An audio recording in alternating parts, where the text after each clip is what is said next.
দিদি আসার পর থেকে আমাদের শুধু খাই খাই খাই খাই চলছে। এই যে ঘুম থেকে উঠেই আমরা সকাল সকাল চাটা খাওয়া দাওয়ার পর দিদির বায়না ও ভাত খেয়ে নিবে। মা ওকে সুন্দর করে এই যে খাইয়ে দিচ্ছে। আর এখন বাজছে হচ্ছে 12টা। সকালের খাওয়ান আমরা 12টার সময় খাচ্ছি। আর আজকে এত ঝড় বৃষ্টি শুরু হয়েছে, আমাদের ফ্লাড হয়ে গেছে উঠোনে। আর সাথে আমাকে আর মাকে খেতে হলো, যেহেতু দিদি একা খাবে না।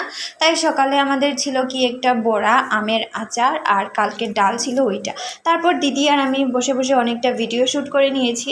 আমাদের মোটরের জল শেষ হয়ে গেছিলো, তাই আমি জল ছাড়তে গিয়ে দেখি এই অবস্থা আমাদের উঠোনের। আর দাদু আমাদের দোকানটাও লাগিয়ে চলে এসেছে, যেহেতু বৃষ্টি চলে এসেছে।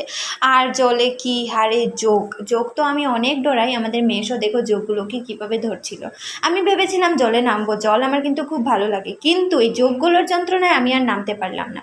দাদু এসে একটু ফ্রেশ ট্রেশ হয়ে খাওয়া দাওয়া করে নিচ্ছে। আর আমি দাদুর সঙ্গে কি করেছি, এই দেখো দাদুর মাথায় একটা ফুল গুজে দিয়েছিলাম।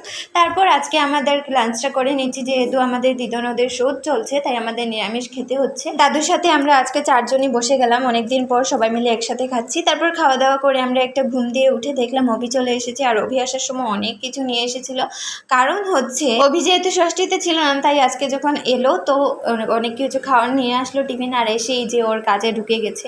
এদিকে দাদু বলছিল আমি খাচ্ছি, আমাকে একটু শ্যুট করে দে। তারপর দিদি অভির জন্য যে গিফটটা এনেছিল ওইটা দিদি অভিকে দিয়ে দিল। আর অভি তো অনেক খুশি হয়েছে।